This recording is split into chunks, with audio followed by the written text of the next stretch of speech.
Okay, morning, brothers and sisters. We're here to do a quick video. I was in looking at wisdom a few days ago. I read the 4 chapters, read through the 4 chapters. I don't think it's going to be hard to do a video on these 4 chapters because it's a real great summary on what we've been looking at on this channel over the last 5 years. So it's a great opportunity to summarize everything. If I'd have just looked at these 4 chapters in the very beginning. Anyway, it should be a lot of fun, I think. But we're going to look at a slightly different topic today. Of course, it's all interwoven. We know this. We're going to find it in Titus 3:5. And we're going to look at some cross references. We're going to look at the words in Titus as well. And where my thoughts went with some of at least these verses.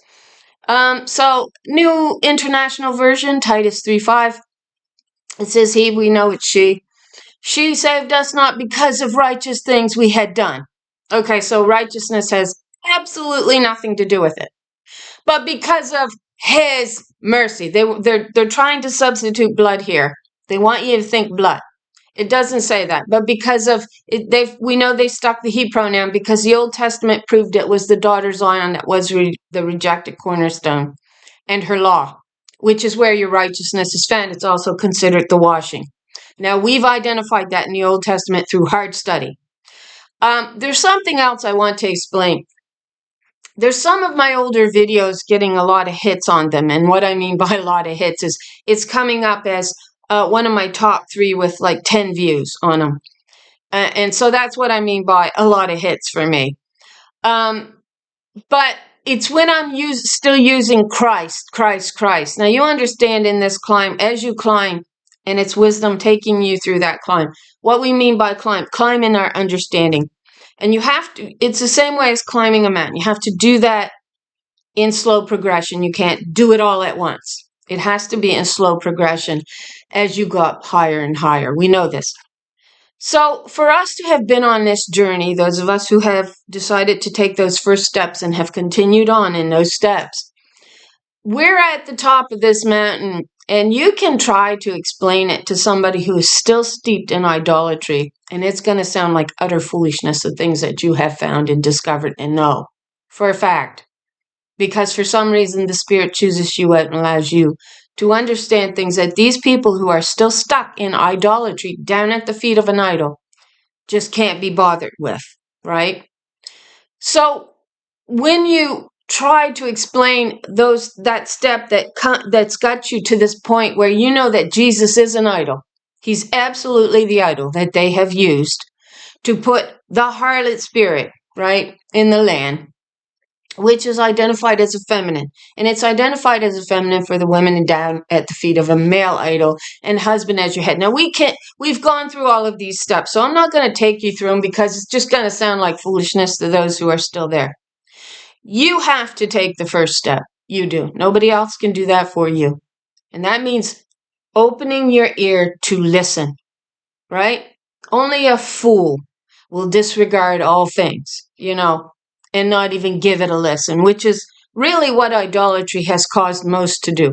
They've just closed their ears to listening, and they certainly have closed their eyes to seeing what stands right in front of them, what is going on in this world.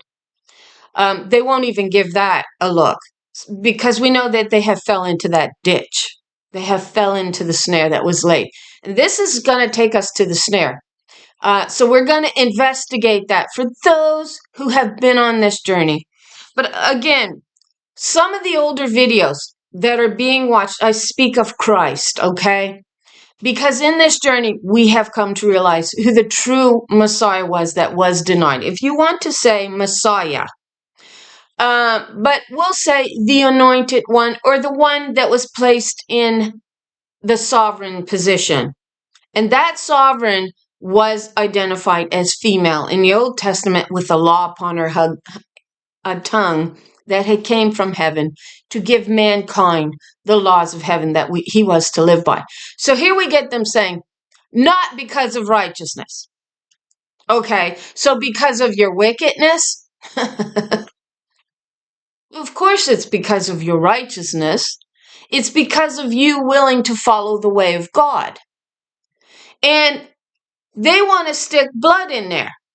And it's not identified as blood in any sense of it, in the old or in the new, other than where they wrote over, and put their lie in play.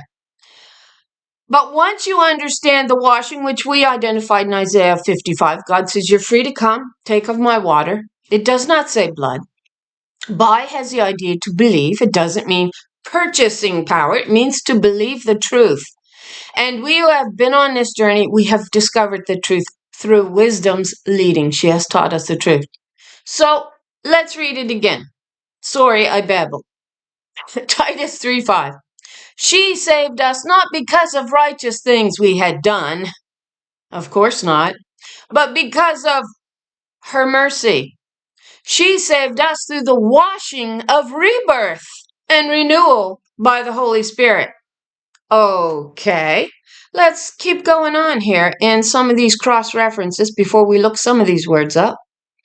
It says here in Ezekiel, we're gonna spot Ezekiel 36:25. Just pick a few out. I will also sprinkle clean water on you, and you will be clean. And I will cleanse you from all of your impurities and all of your idols. What did God say not to make? You are to make no thing, no idol, neither male nor female, or any animals, and place them before you. You saw no image, make no image of me. And we've got a male idol standing in the land. So God says in Ezekiel 36:25, I will also sprinkle clean water on you, and you will be clean. I will cleanse you from all of your impurities and from all of your idols. All of them. Male, female. Jesus is an idol, and his name is Baal. And we get the verse in Jeremiah. I wrote it under one of my last 3 or 4 videos on both channels. I don't know which one. That he thinks, the king of Babylon thinks he's inaccessible. You cannot touch him. And you know why? Because the head is Jesus. That's why. That he's inaccessible. Nobody's going to touch him. Nobody's going to touch this man Jesus. Nobody. He's so inaccessible. No one can reach why he's where he is, right? And what does it say? To the harlot of Babylon, I will destroy your idol of Baal. What's Baal? Husband, bridegroom, Lord, master. You think that ain't the king of Babylon? You think the number 666 don't take us straight back to King Solomon, who coveted her position of power? Who went up to the high places and made himself really a harlot? Let's examine this a minute. King Solomon had 700 wives and 300 concubines, and they want to say, she played the harlot? He played the harlot. When he walled up the breaches of the rightful key of David, which was the daughters of Israel, who flowed like a living water. Yeah, through the so-called breaches in the wall that King Solomon had walled up, and then established a harlot spirit, the key of Solomon. And that number 666 takes you straight back to the King Solomon, one time, Old Testament. And it's telling you the situation or the kingdom that he was establishing at that time. That was a harlot spirit exalted in his heart. Yeah, because he was the one playing the harlot. And so let those that are wise, those with ears opened, listening for the truth, seeking it, those with opened eyes, instead of not those bowed down at the feet of an idol going, I have faith, faith, faith. You do not have faith. You have an idol. And if you bother to open your ears to listen for 5 minutes, or your eyes, we've already done the hard work for you. The reasoning is already there. You've got to decide whether you're going to listen or not to it. So, she saved us not because of righteous things we had done, but because of her mercy. She saved us through the washing of rebirth and the renewal by the Holy Spirit. The truth. So when we go down a little bit further, what does it say? Do not be conformed to this world. Romans 12:2. But be transformed by the renewing of your mind. Start thinking, start reasoning, start looking, start opening your ears. Then you will be able to test and approve what is the good, pleasing, and perfect will of God. Yes. Well, the perfect will of God is not a he. You bring all of that back upon your head, girls.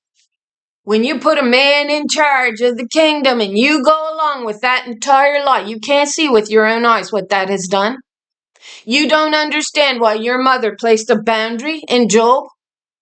I will stay your proud waves. They will come no further with your contamination of idol worship of man as God. And I'm going to let you into my kingdom to destroy it. Look what you've done to your own. You can't stand up for your own house. You can't stand up for your own children. I'm going to let you come in and contaminate my heavens with your religious lie on your tongue, man as God. He. You can't see what he has done to your kingdom? It's full of bloodshed. It's full of hatred. It's full of yoking the woman who was the scepter that I ruled through, the righteous daughter, not the harlot spirit. I rule through righteousness, my daughters, and my law was the law that created righteousness in the land. Now you're telling me here, it's not through righteousness, but because of his mercy, they're leading your mind to bloodshed. Now we discovered there's two covenants here, which causes the admixture of doctrine on the table again. This is where it took me to. All right, so we're going to look at this again. We were looking at Ephesians 5:26-2. That you might be sanctified and cleansed it with the washing of water by the word. Now it states it straight out water. It does not say blood. And it does not say his blood is like water. It does not. Blood is blood. Go try washing in it. You're going to be stained in it. And God considers that absolute sin. You have blood on your hands. When you bow down to an idol and wash in that bloodshed and the law that came from that covenant, which we're shown there's two covenant, and then it admixtures as that wine on the table that you get drunk on, you go to sleep. God winks at that ignorance. Right, she winks at it. She's willing to forgive it and renew you through the washing and rebirth of a new spirit. Who can birth you with a new body? Once you have this new spirit within you, she will provide you with a new body. Now, like I said, when you're in this climb and you're finally at the top and you understand some things where all those steps have led you to, and you understand what all the end looks like, you cannot tell it to those in the beginning because it's just going to sound like utter foolishness to them because they're still bowed down at the feet of an idol washed in blood. Well, again, stained in it. They're not washed in it. But God says, come to me, come to my waters freely. Believe freely. All right? And you are free to take of the good things of heaven. I will show you the truth as you take those steps. And Isaiah 4:4, I will wash the blood off of my daughters. You come to me stained in blood. You come to me building his house up, and you're not building your own up. You're not defending it, which is what you're supposed to do. So Psalm 51:10, create in me a clean heart, O God, and renew a right spirit within me. We're also warned you cannot enter into, where is it? Unless you be born of the water and the spirit, you cannot enter into God's heaven. Where is it? I got the verse up here somewhere. Right here.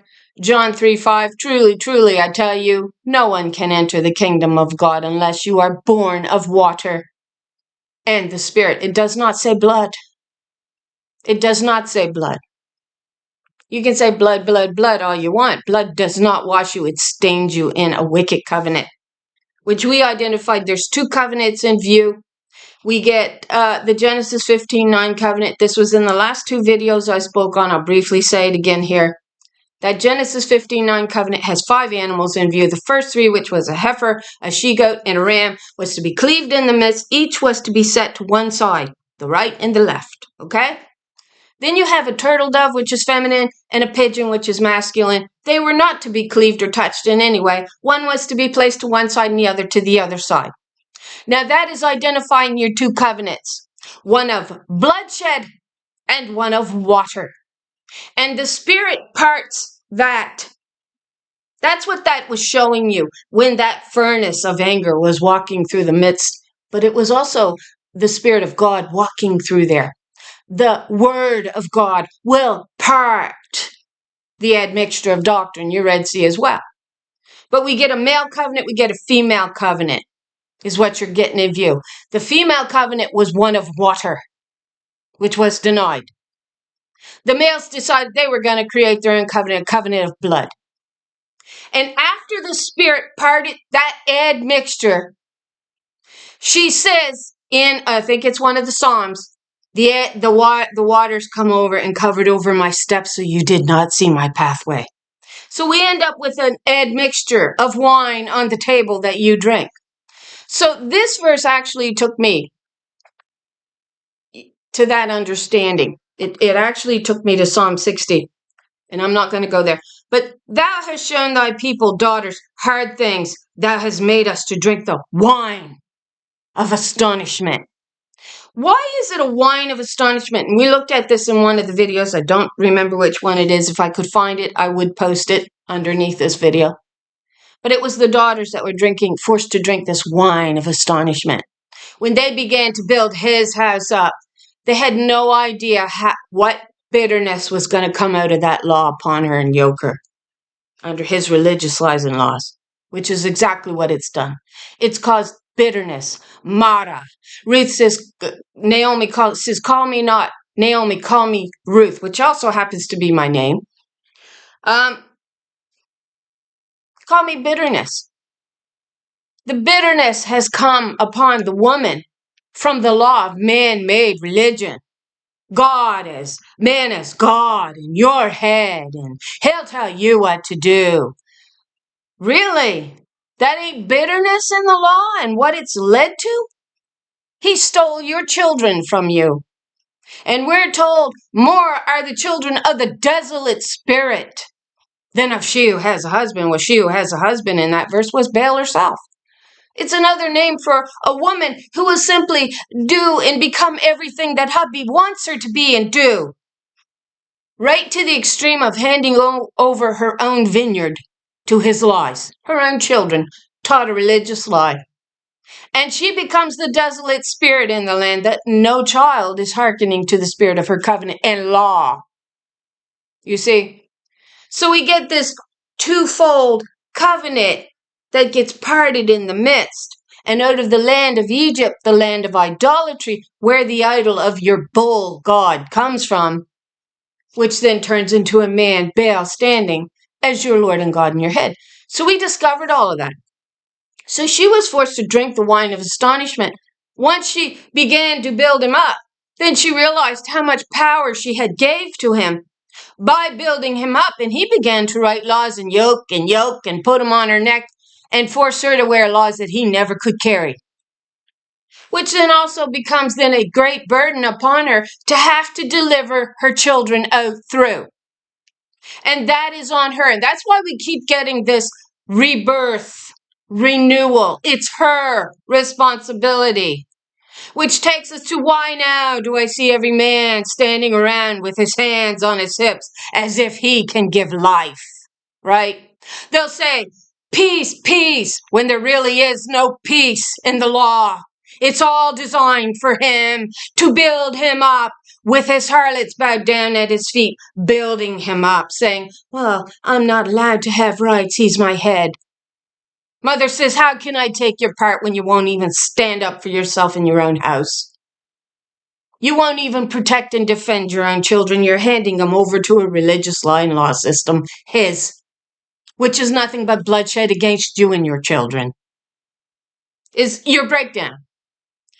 So Romans 11:9 also come up in my line of thought too. What's on the table? right? And it's got David, it's the daughter Zion speaking here. When they began to turn from her, and this admixture began to appear on her table, wisdom's table, is a new one that begins to factor in. And once your understanding begins to grow and grow and grow, you begin to understand why wisdom then is seen as having the admixture. Come drink of my wine on the table. So it is a wine. It absolutely is a wine. Because she says, may their table become a snare and a trap and a stumbling block and a retribution for them. This is what you want. You want the admixture of lies on your table. You want to get drunk on them. And you went to sleep in them. That's right. In this religious life, Baal is God in your head. And you bow like a harlot to that. This is the covenant that will be disannulled. This is also the insurrection that is spoken of, the apostate. And it's feminine for a reason, because these women are calling out to the God of heaven, the true God of heaven, saying, this is not the covenant that we agreed to. This current marriage covenant that has me under his head in his lies. And his heart exalts a harlot and debases me in a marriage covenant that was never meant to be. He was to hearken to her oath, her covenant, which was her religious, not a religious, but her law system that was denied from the very beginning. And it was a gently flowing law. But she says, may their table become a snare and a trap, a stumbling block and a retribution for them. Because that's what they wanted. And Habakkuk 2:15-16, we see him putting the wine to her lips, getting her drunk, so he could expose her nakedness, make her play his harlot. Let her eyes look upon Zion, let her be defiled. Zion has the idea of her branch that she rules through. And she turns on that branch and she says, hey boys, I'm not ruling through no harlot spirit that bows to you as if you're Lord and God. You do not take my purpose away from my daughters and from myself. I am the ruler of the heavens, and I am the God that laid them out with my children. No man can do that. Why now do I see every man standing around with his hands on his hips as if he can give life? Those planets out there full of life at one point, they all came from our mother. I reflect my mother image in the Godhead. I do not reflect my father, and my father did not give life to me. It was my mother. Now, it says you denied your creator in the days of your youth, and you turned everything upside down.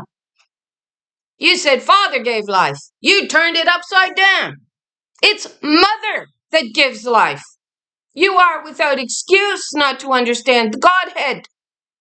I manifested it in what I created. It's male and female. My daughters are made in my image. And then you try to tell me I'm going to rule through a harlot that bows to daddy as if he's God and gave life?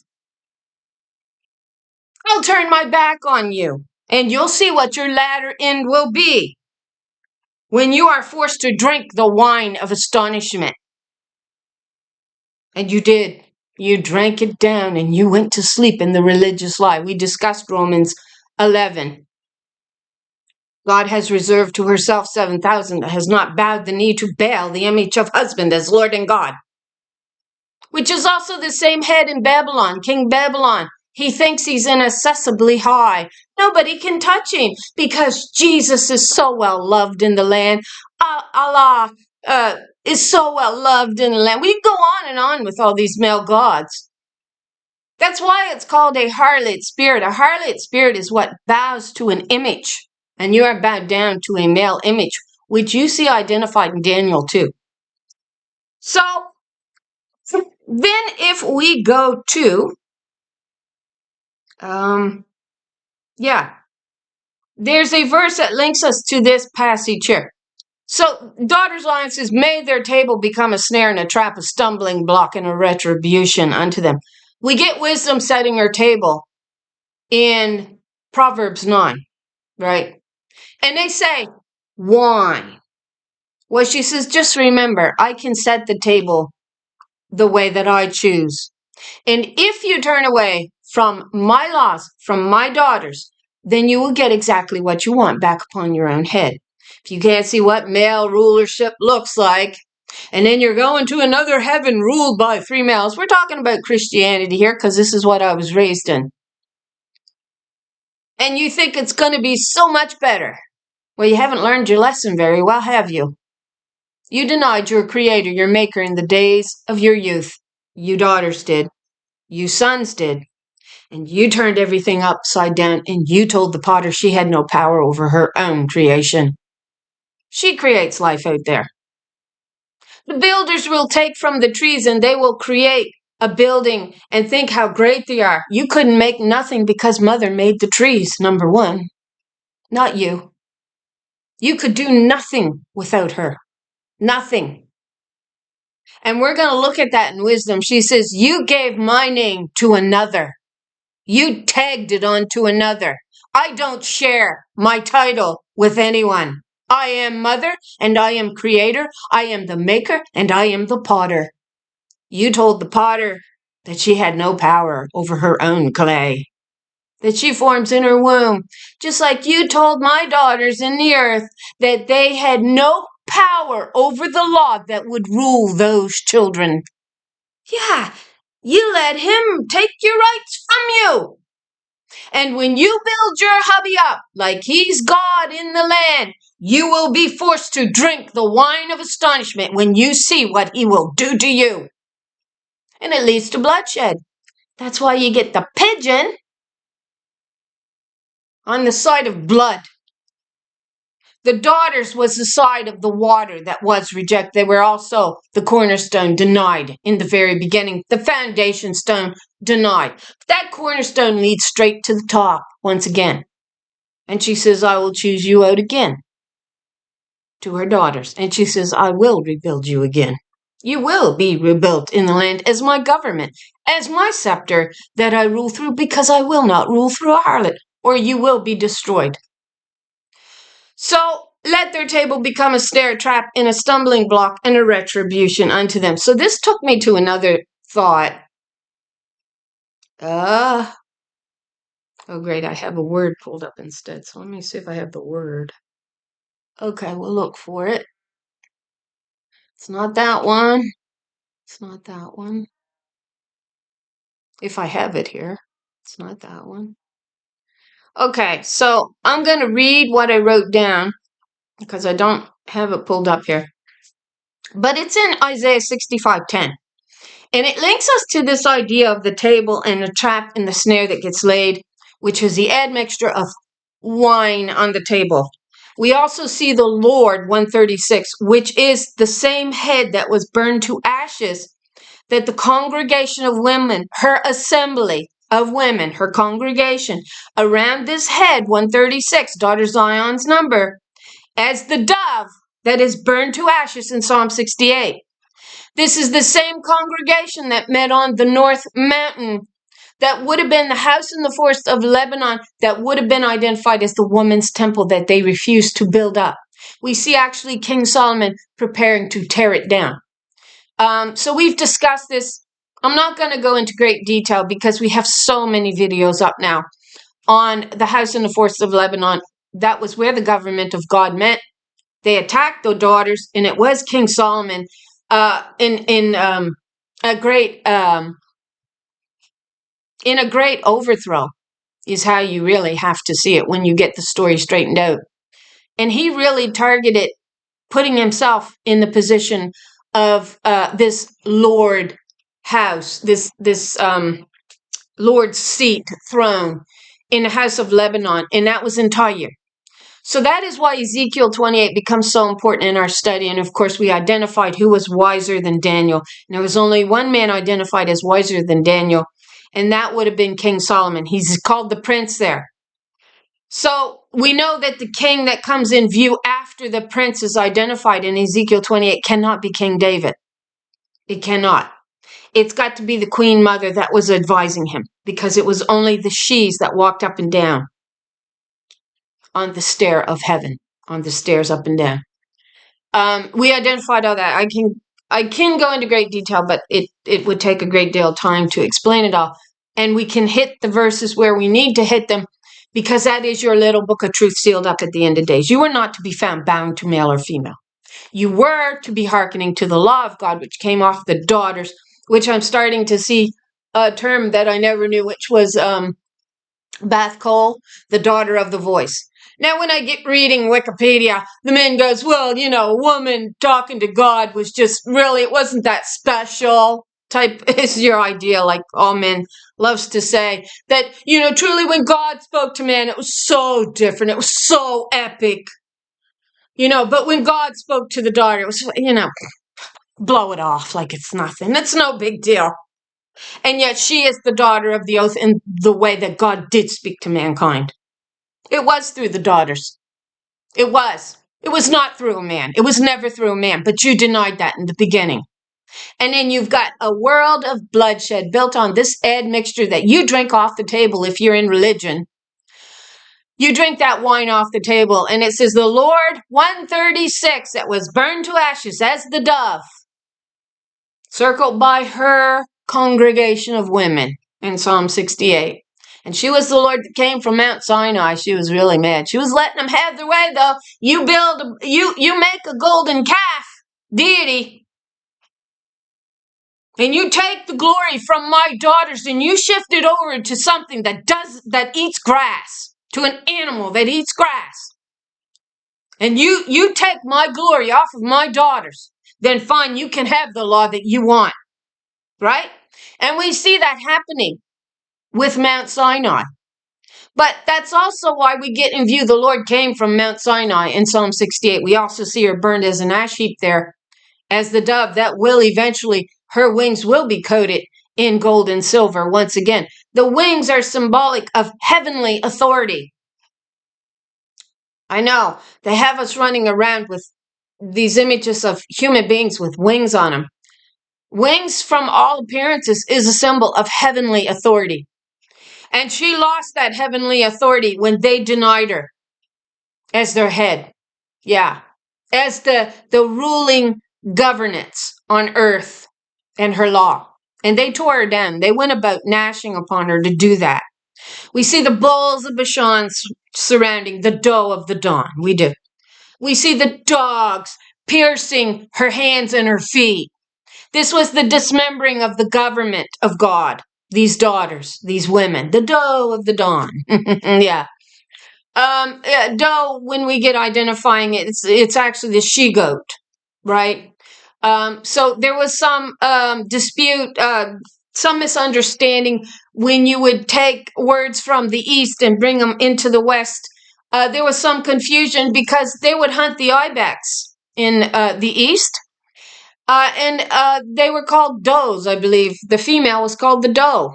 Let me look that up. I might have that wrong. I may.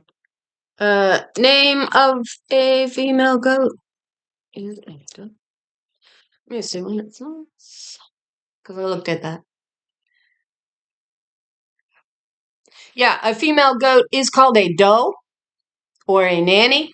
Doe refers to any female that is not rearing young. Nanny is a female goat that is actively rearing young. Nana, my Nana. Yeah, like Grammy. Doe of the dawn. You'll get her in Psalm 22. And it's no mistake there that it's called the doe of the dawn. That was what she was speaking. The bulls of Bashan, her own men. This was them in the Exodus, when the men began to receive the harlots, identified as serpents, coming in and biting them, poisoning them with a lying law system, which was Baal, Balak, Balaam. You see? And the contamination that broke in upon Israel itself was Baal worship, idol worship. And it tells you all through the Old Testament, it's this God that you come back to every time. Baal, Baal, Baal. I will remove Babylon's God, Baal, their king of Babylon, Baal, husband as Lord and God. So in Psalm 22, we get the doe of the dawn, a new day dawning, which is why we get the female, we get the goat, right? In the Genesis 15:9 covenant being so important, we see the same little flock called the camp of Mahanaim, or the camp of God, the presence of God on earth, identified as being with the Shulamite. They're also called she-goats there. They're also called the lilies of the covenant. Another name for Israel herself is the lily. She will flourish like the lily, it says. It says he will. No, Israel was the woman seed, the women. It was the woman that preserved us. It was not Adam. He accused us with blood. He's trying to take us out through bloodshed. There's a war going on. But her sons also sided with her to the point that they wiped us all out. All right?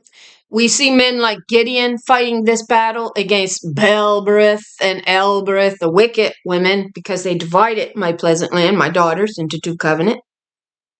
One that adhered to Baal and played his harlot, and the one that did not. And so we see men like Gideon fighting for the one that did not. She became the outcast that no man sought a covenant with. We see men like Elisha doing the same, fighting against Baal. Baal. And we see that that is why the king of Babylon is took out, because of the idols that they have worshipped and exalted. And Baal is one of them. Merodach is another, but it leads you straight back to Baal. Man, husband as Lord and God, a king. You didn't want me, God says. You wanted a king. You didn't want your sovereign. You wanted a king. And she's saying that not only to the men, but to the women who over time bowed to that idol. So now you have to be washed and your spirit has to be renewed before Mother will even consider giving you a new body to continue on in a battle. All right? That has been going on since our beginning. But this is the verse, Isaiah 65:10, and it's 11 that we're really targeting, but we'll begin reading in 10. Sharon, Isaiah 65:10, Sharon will become a pasture for flocks. All right? So yeah, she's called the lilies. Yeah, the lilies of the covenant. These she-goats are also referred to. And we get David telling you all about this covenant of lilies, this covenant of the she-goats. She is the glory that sits between the cherub. We've looked at all of that. So Sharon will become a pasture for flocks. In the valley of Achor, a resting place for herds for my people who seek me. So we actually see the Shulamite being instructed to come and rest her herd by the tents at noonday, right? So you understand, once you get into the true theology and you find that truth weaved in there, which is your little book sealed up, yeah, then it's easy to really start to piece it all together. So verse 11 was the one we wanted here in Isaiah 65:10. And understand it takes us straight back to Proverbs 1, the one that was denied as your creator and your maker in the beginning, which was our mother wisdom. And she tells us this. And Proverbs 1 says, wisdom says, when I called, you couldn't answer me. You couldn't be bothered to listen to anything I had to say. And wisdom reasons. A religious lie with a man as your head and your Lord and God and an idol does not. But you can't be bothered to listen to her. So verse 11, Isaiah 65, but you who forsake the Lord, who forgot my holy mountain, mine. She says, who shall ascend into my holy hill? She with clean hands and a pure heart. You think I'm still not here? I'm here. But you who forsake the Lord, who forgot my holy mountain, who set a table for fortune and fill bowls of mixed wine for destiny. I will destine you for the sword, and you will all kneel down to be slaughtered. So you can't be bothered to listen to wisdom. She says, I will laugh and I will mock in the day of your calamity. You brought it on your own heads. You built up your own male idol who's coming to his temple as Jesus to rule over you. And it says, oh, he's a good faker, he's a good pretender, but behind the scenes, she says, it tells you he hates women and the God of women. You know who the God of women is? My mother, my own head. It tells us that. But who set a table for fortune and filled bowls of mixed wine for destiny? I will destine you for the sword, and you will all kneel down to be slaughtered, because I called you. I called you, and you did not answer. I spoke, and you did not listen. You did evil in my sight, and you chose that in which I did not delight. You know what you choose? You choose an idol. You choose an idol over the truth, over the washing, and over the regeneration. You choose blood. You choose a law built on bloodshed. And you bring all of that bitterness out of that man-made law right back upon your own head when you can't be bothered to listen to wisdom when she calls. She tells us this in Proverbs. Proverbs 1, which leads us to Psalm 2. The daughter that she births and appoints. So Proverbs 1. What does she say? If I can find it. Okay, Okay, so Proverbs 1, she says this. Wisdom. It's not a he speaking. They want to stick it all. He's the cornerstone. He was not the cornerstone rejected. That's Baal sticking himself in a place that was not his authority. Just like the men are standing around with their hands on their hips as if they give life. They're trying to say through their preachings, they're going to deliver you. They do not deliver children. And the glory who is sitting between the cherubim in, where is it? Isaiah 37. It's a double chapter. 2 Kings 19, I believe. She says, the children have come to the birth, and there is not strength to deliver. You want to know why? Because the women forgot that they were the ones responsible for delivering children. Yes.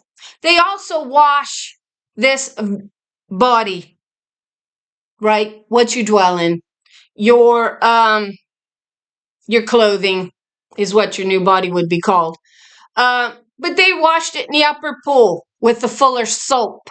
And then they got, when he comes to his temple, who can stand before him and be washed with a fuller soap? He's not the one that washes the body. He was identified as the women in the upper pool, washing the clothing, which represents your body. And they stopped doing it, and they stopped delivering their children when they began to bow to a male idol in bloodshed. That's what it was.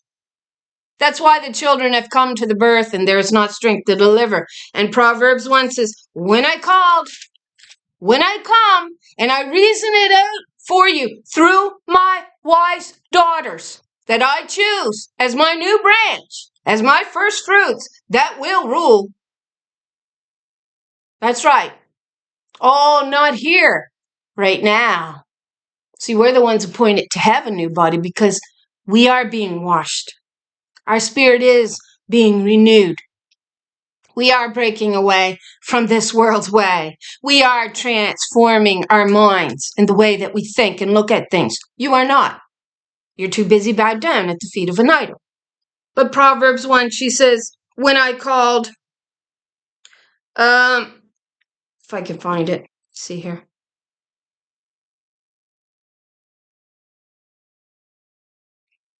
Because we've done this chapter multiple times. But she says, how long, you simple ones, will you love simplicity? Will you love your lies? Man as God. And the sorcerer delights in their scorning, and fools hate knowledge. And boy, don't they. They do not want to listen to the spirit of knowledge. But she says, where is it?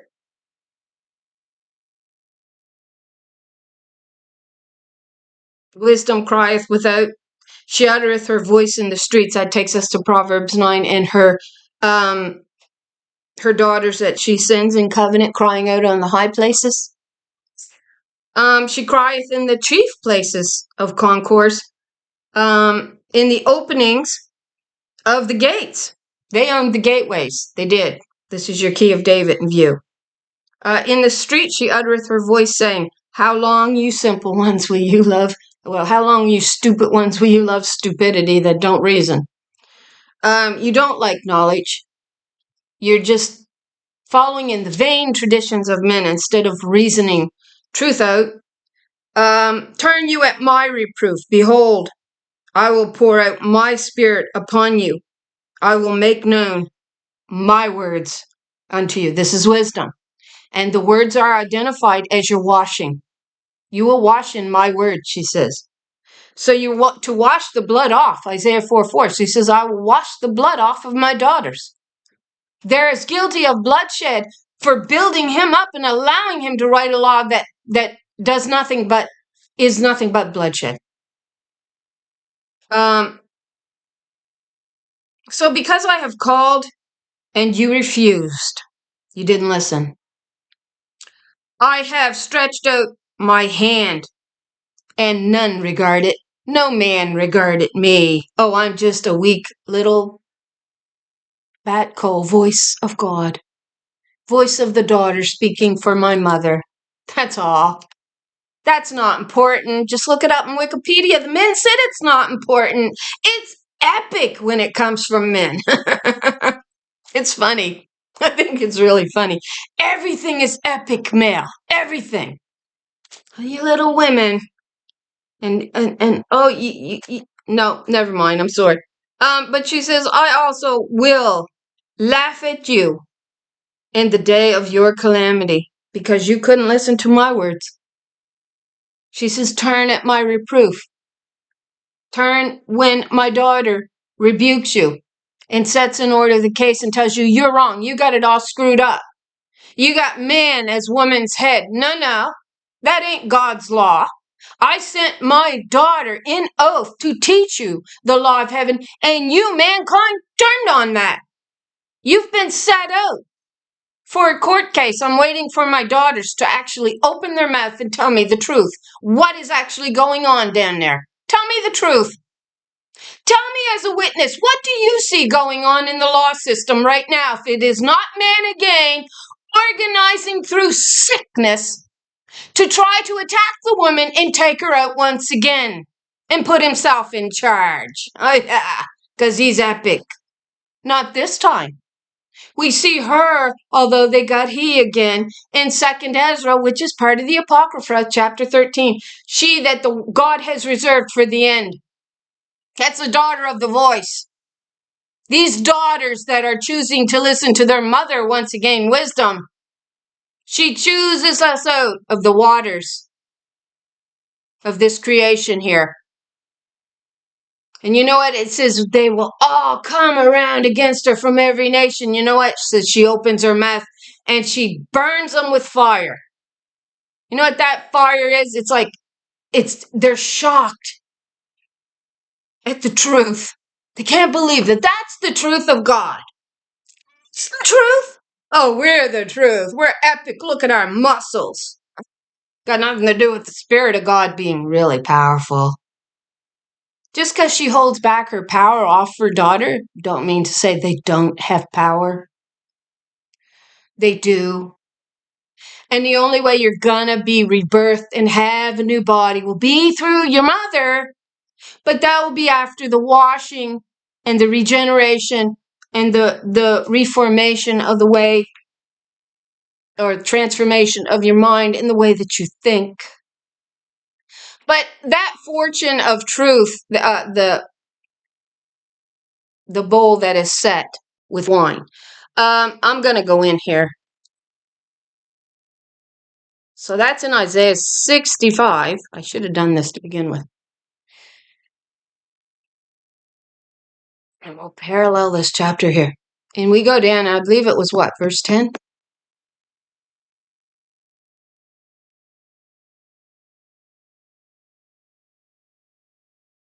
Yeah, verse 10. And Sharon shall be a fold of flocks in the valley of Achor, a place for the herds to lie down in for my people that have sought me. So I had a dream, I believe, of this valley of Achor, and it was in the dream of 2004 that I had. And it was this vine of lilies that went on and on and on and on forever. And I was this little 10, 11, 12-year-old little girl. I was very dark, almost black looking. And there was a great big ocean of absolute pure water, and it was my job to water this vine of lilies. Anyway, I described that. But off to one side was this stretch of a valley between this garden that I was in with Moses, I believe. And across that stretch of desert where it had been watered, this desert was wet, and you could see all kinds of footprints. And I had said it had been watered with the tears of the saints, the tears of the holy ones, the holy daughters. And I believe now that that was the valley of Accuser that I was bearing witness to. It was a desert land, but it had been watered with the tears of the holy ones. And across it was this huge mountain in view. And now I believe that that is the mountain of God that I was seeing. And it says, who shall ascend into my holy hill? She with clean hands and a pure heart. The only one we could find in scriptures with clean hand and pure heart was the Shulamite. Now, I'm not saying I'm the Shulamite. I'm saying that I had this dream and God was showing me all these things in allegory way back in 2004. It was not until 2010, 11, 12 that I really began to study this in earnest. And then God gave me the vision will speak at the end and you will understand it, I think. And I have begun to truly understand it to a degree and depth that I never thought that I would. But the valley of Accuser, when you look up the word Accuser, it means a valley of disturbance, of great distress. So it's showing the battle that we have ahead of us, or it's behind us, going to be behind us, whatever. But we reach a plateau here, is what it's showing us. We do reach this place of protection and of truth by the Spirit. Now, God said to me in that dream, shouldn't you be about your work? And my job was to water the lilies. That was my job. So there was more to it than that. But that was why I began to look at the lily. And then it was linked to the she-goat. So I began to look at the she-goat. And it went on and on and on. And I began to realize so many things that I hadn't before. And so God, I think, in that dream now was showing me the valley of Accuser and that there is a great disturbance coming that we're going to have to battle our way through. But it's to get to that mountain on the other side, and that's her holy hill. She says, who shall ascend into my holy hill? She with clean hands and a pure heart, who has not lifted her soul up to vanities. You know what the word for vanities is there? Male idol. A male idol. Right? That's how you reach God, our mother's holy hill. But ye are they that forsook the Lord and have forgotten my holy mountain, the house in the forest of Lebanon, where the government of God met, where the upper pool was situated, and Solomon saw fit to tear that all down and bring it down to that dirty old lower pool. Yes, we identified that in Isaiah 22, where the key of David is found. Yeah, he changed. He changed the pool, it says. And we know that to be King Solomon because of Ezekiel 28. Anyway, but ye are they that forsook the Lord, that forget my holy mountain, that prepare a table for that troop, and that furnish the drink offering unto that number. Well, I also discovered, we found them actually offering up bloodshed, a blood in a cup, as their libation as opposed to the water, because they murdered the wise women. In Lamentations, where was it, 4:1? And we know it was the men doing it because the men are identified as the sons of God there, which would have been these wise women's children. And they were murdering the wise women so that they could take the next generation of young girls, which we see Mordecai linked to Esther. They were teaching the next generation of young girls who no longer had women of wisdom to show them the right way to do, which was not to bow to a man. But we see Mordecai teaching his little Esther to bow to a king in submission. Yes. See, and his name, Mordecai, leads you straight back to the golden calf idol, which is Baal, your husband, as Lord and God. Yeah, it's the same. It's a name for the same thing. And you can look at that yourself or not, but that's exactly what we discovered. It exactly goes by that name, Baal. And that was the meaning of Mordecai's name. He was part of these sons from all indication that had murdered these wise women, did not want them in covenant, teaching the laws of God, so that they could take possession of the next generation of daughters and teach them how to bow to a man. Which would be why God goes silent in the book of Esther. And then the king makes a decree, all wives will bow to their, guess what the word is there? Baal. Go look it up in Hebrew. To their husband, from the highest to the least. And then they say, he that is least in the kingdom will be greatest. There's a whole nother level beneath he that is least in the kingdom. It's she that is least in the kingdom. But they forget that. The women, that back. Nah. It's big when it comes from a man. But ye are they that forsook the Lord. Therefore will I number you to the sword. And ye shall all bow down to the slaughter, because when I called, ye did not answer me. Who's that, wisdom? When I spake, ye did not hear. But you did evil before mine eyes, and you did choose that wherein I delighted not, an idol. You bowed to your husband as if he was Lord and God. Men are bowing to man, the abomination of desolation. A man inside of a man. You, my daughter, will be a desolate spirit. He's too busy building his own laws up, and you're helping him. You're doing it. So, therefore, thus saith the Lord God, behold, my servant shall eat, but ye shall be hungry. Behold, my servants shall drink, but ye shall be thirsty. And behold, my servants shall rejoice, but you will be ashamed. Playing a harlot, down at man's feet, like he's Lord and God. Behold, my servants shall sing for joy of heart, but ye shall cry for sorrow of heart, and shall howl for vexation of spirit. So we get them setting the table for fortune here. It is verse 11. In the King James, they render it slightly different. So they prepare a table for that troop. When we go in, it's Gad. So it is an army. And it is an army against her that is being stacked. And for fortune. They're stealing her goods under the law. I had more on it than that, but I know I've talked too long. So we're going to go in right quick here just before we're done. We're actually going to look at the words in Titus 3:5. We're just going to pull these up and look at them right quick. The ones that we really need to. Renewing.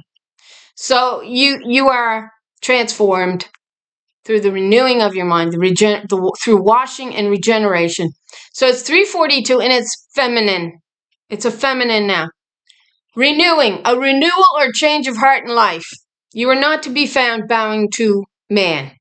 And that's what you're doing. You forgot your creator, your mother, in the days of your youth, who is your head, that you were to be hearkening to. And she was not about to teach you to bow to a man. That does nothing but make you a harlot.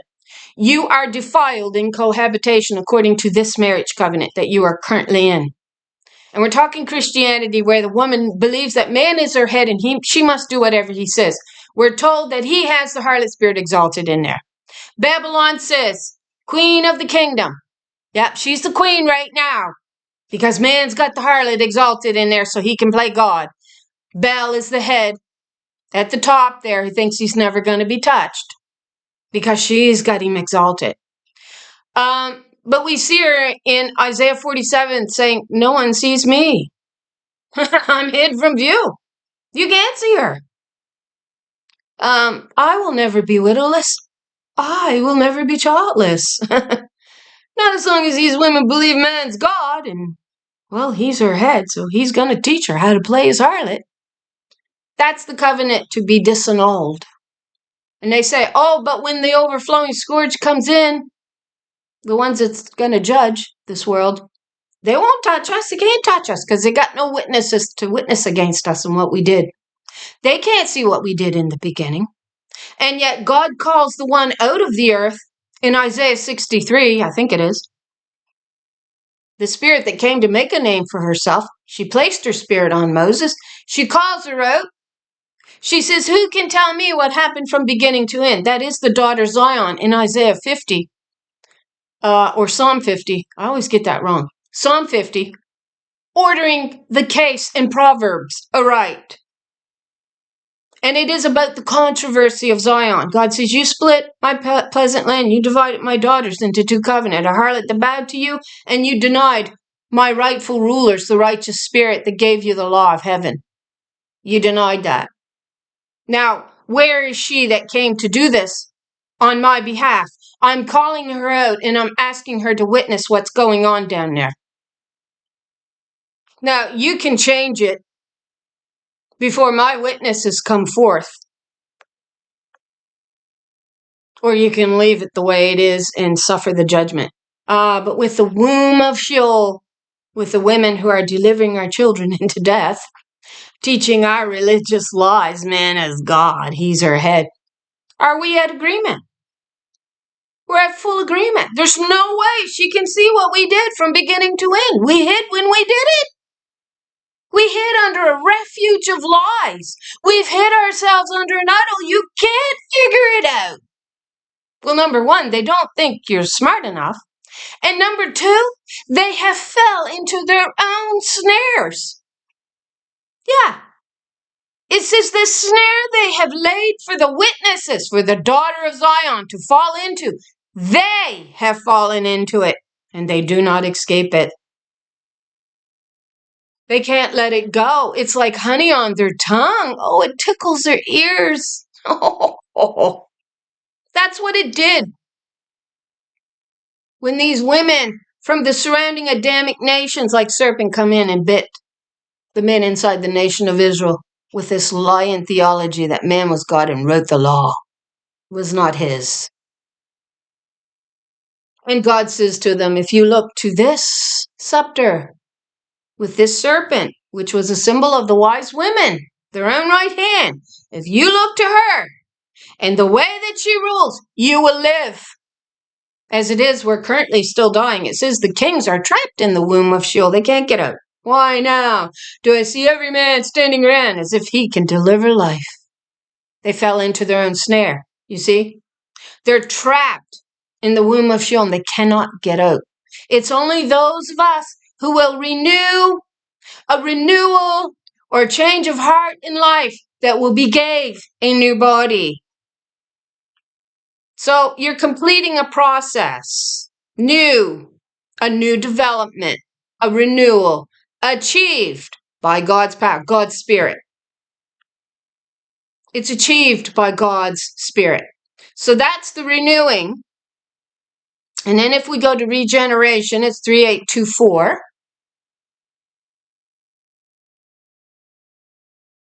Yeah. Regeneration, renewal, noun, feminine, a new birth. Oh, but he did it. He's birthing you out. A new birth, regeneration, renewal. Yeah, a new beginning. The doe of the dawn that they're currently trying to circle. She appeared in the beginning. It says she'll appear in the end. So I think it's a sign that this time the sword that comes out of her mouth as she's drawn out of the waters takes out all of that great army that's come to try to take her down. She's the lamp of God. That's your Western candle in the middle. It's these daughters that'll light the way of truth. They're your lamp. They will divide the admixture, the Red Sea. They will take you out of the land of idolatry, out of the land of Egypt. And they will restore life back to you. They will. These are your wise. This is your wise scepter in the way that God chose to rule. So the restoration of a thing to its pristine state, its renovation, that signal and glorious change of all things in the new age or world. A rebirth, spiritual. The state or the act, figuratively spiritual renovation. Specifically messianic. That's the sovereign, she, the spirit that rules the kingdom. Washing, let's look this word up. Washing, through washing. 3067, you think it says blood? Think it says blood, washing blood? No, it says water. Bath of water. Water for washing. It does not say blood. Well, look at that. Who would have thunk it? Who would have thunk that you wash in water and not blood? Oh my gosh. Properly a bath, public or private, both were very common in the New Testament times. Baptism. It means you've washed the blood off of you. That lying covenant, right? When the sword of God parts the admixture and finally takes you into the way of truth. According to it, though, many are called, few are chosen. And the few that gets chose is the ones who decide to open their ears and listen, and open their eyes and look and see, and allow our mother to teach us all things. And again, we'll go right back here to this verse. What does it say? How are you gave a new body?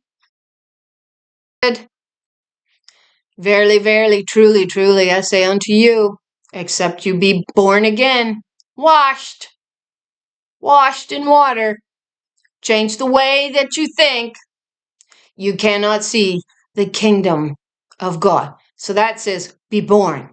Well, you're not born of a man. You are born of the woman who represents the Spirit. Get it?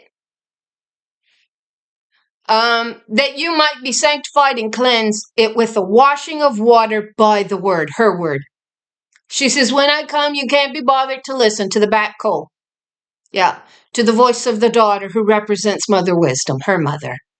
She's my head, not you, not a man who exalts a harlot. No, you're not my head. Otherwise, I'd have a male head sitting on this female, but I do not. Does that,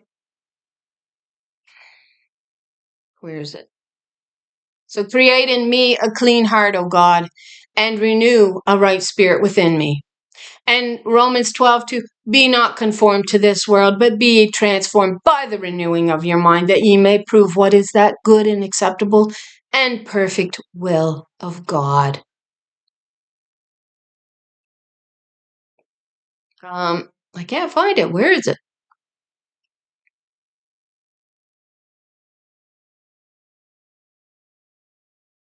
Yeah.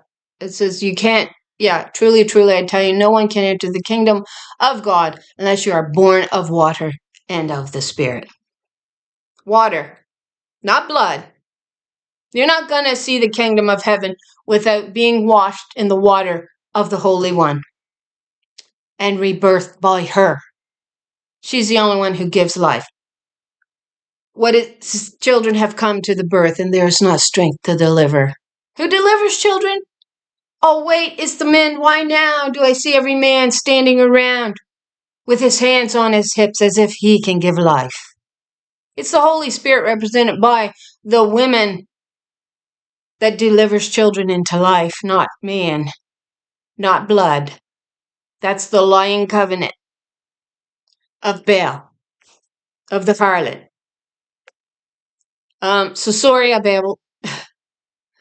I apologize for that. Where is it? There I am. It's a long video. I apologize. I wanted it more thorough than that, and when I was kind of looking at it and kind of rehearsing it in my mind, and it always sounds better than what it actually turns out. So anyway, I thank you for watching. I pray the Lord blesses you with an abundance of truth. I'm quite excited about the wisdom study to begin that in January. Good times ahead for those who wants to hear wisdom, the Spirit. So thanks again, and may you be blessed with an abundance of the truth, and I hope you all have a lovely day.